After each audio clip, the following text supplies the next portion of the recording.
नमस्कार। आप सभी को हमारे चैनल पे बहुत बहुत स्वागत है और आप सभी को राहुल गांधी सीरीज पे भी याद रखिए। इसके बाद नरेंद्र मोदी सीरीज करूँगा, फिर आप डिसाइड करना कि कौन प्रधानमंत्री के रूप में एक उपयुक्त नेता हो। और सबसे बड़ी चीज़ है कि इन सारे वीडियोस पे मेरे पास राहुल भक्तों का और राहुल के प्रशंसकों का बहुत मैसेज आता है। तो मैं ये बोलना चाहता हूँ कि मैं उनसे भी उतना ही प्यार करता हूँ जितना नरेंद्र मोदी से करता हूँ और उतना ही आपसे करता हूँ, क्योंकि मैं किसी भी पॉलिटिकल पार्टी का सपोर्टर नहीं हूँ। जो काम करके देगा, मेरे को रोजी रोटी देगा, मैं उसका सपोर्टर हूँ। और आज मैं आपको राहुल गांधी की ज्ञान की तारीफ करूँगा। वो अमेरिका में बैठ के ओशो की तरह अमेरिकन के समझा रहे थे कि कोई देवता नहीं होता है। आप एक ऐसे नेता निकले भाई साहब कि आप एक धर्म को लेके, हम लोग देवता को पूछते हैं, आप नहीं पूछते हैं। वो आपकी पर्सनल चॉइस है। हिंदू हो, मुस्लिम हो, सिख हो, ईसाई हो, कहीं पर भी हो, वो उनकी पर्सनल चॉइस है वो कौन सा धर्म का पालन करे। न तो हम सिख के धर्म पे बोलेंगे, न हिंदू के धर्म पे, न मुस्लिम भाइयों के धर्म, किसी के धर्म पे नहीं। क्या जरूरत, लिखा हुआ है। दूसरी चीज, हम जात पे भरोसा नहीं करते, बिलीव नहीं करते, लेकिन वहां दलितों के साथ, पिछड़ों के साथ अन्याय हो रहा है। गए थे खोजने के लिए, सारे दलित और पिछड़ों के साथ अन्याय हो रहा है। पिछड़ों और दलितों के सुरक्षा के लिए कितने सारे नियम कानून बने हैं, वो 4 कानून ही बता देना, वो नहीं बताएंगे। लेकिन हाँ, जातीय जनगणना होनी चाहिए और हम अमीरों से पैसा लेके गरीबों को दे देंगे। यही चाइनीज एमओयू में लिखा है कि अपने देश को सोशलिस्ट बनाओ, अपने देश की इकोनॉमी को क्लोज करो और मेरे ऊपर डिपेंडेंट हो जाओ। तो जैसे मैंने श्रीलंका को धोया था, मैं हिंदुस्तान को धोऊंगा। इतने बड़े ज्ञानी हो भाई। 2 धर्म होता है भाइयों, एक रिच का धर्म होता है, एक गरीब का धर्म होता है। तो भाई राहुल गांधी जी तो रिच वाले धर्म में आते हैं, 10% वाले में आते हैं ना। तो क्यों नहीं वो अपनी जायदाद से 10 गरीबों को पढ़ाना लिखाना करते हैं? क्यों नहीं करते? वो नहीं करेंगे।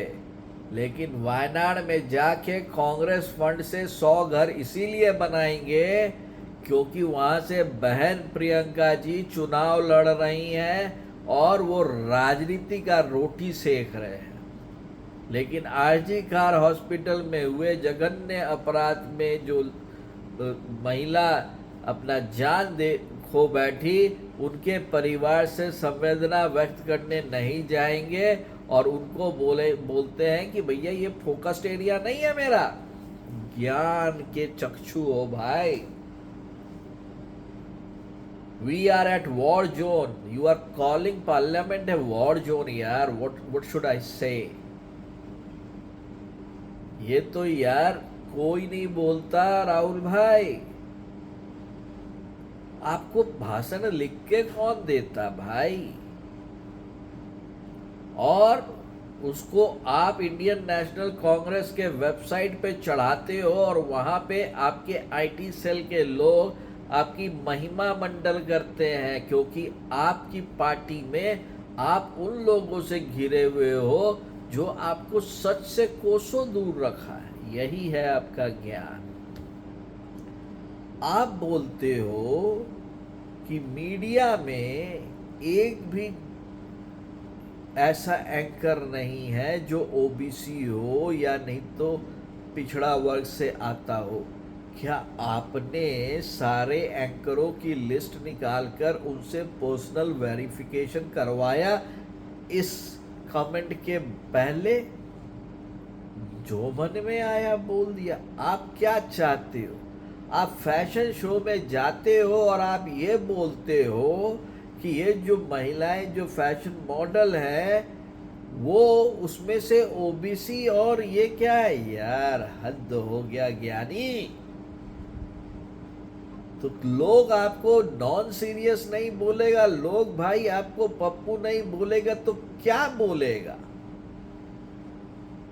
और आप इस स्थिति में यदि देश के प्रधानमंत्री बन जाओगे तो आपको क्या सभी कोई अपना प्रधानमंत्री मानेगा?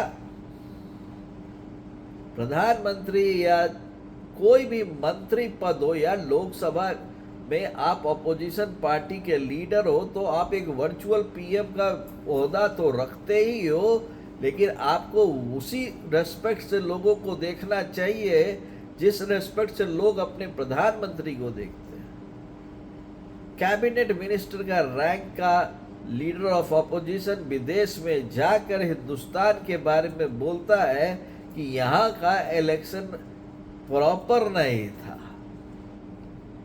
राहुल भाई, आपका कुछ नहीं हो सकता। हम जैसे मेरा कुछ नहीं हो पाया जिंदगी भर ना, आपका भी कुछ नहीं हो सकता। आइए लूडो खेलते हैं। मैं आपको ये प्रॉमिस करता हूँ कि लूडो में आप मेरे को जरूर हरा दीजिएगा, लेकिन जो पॉलिटिक्स आप कर रहे हैं उसमें आपके साथी आपको छोड़ के यदि नहीं चले जाए तो मेरा नाम बदल दीजिए। आप भाइयों बहनों, आप सभी बताओ, इतना सुनने के बाद आपको क्या लगता नहीं है कि राहुल गांधी जी गलत कर रहे हैं?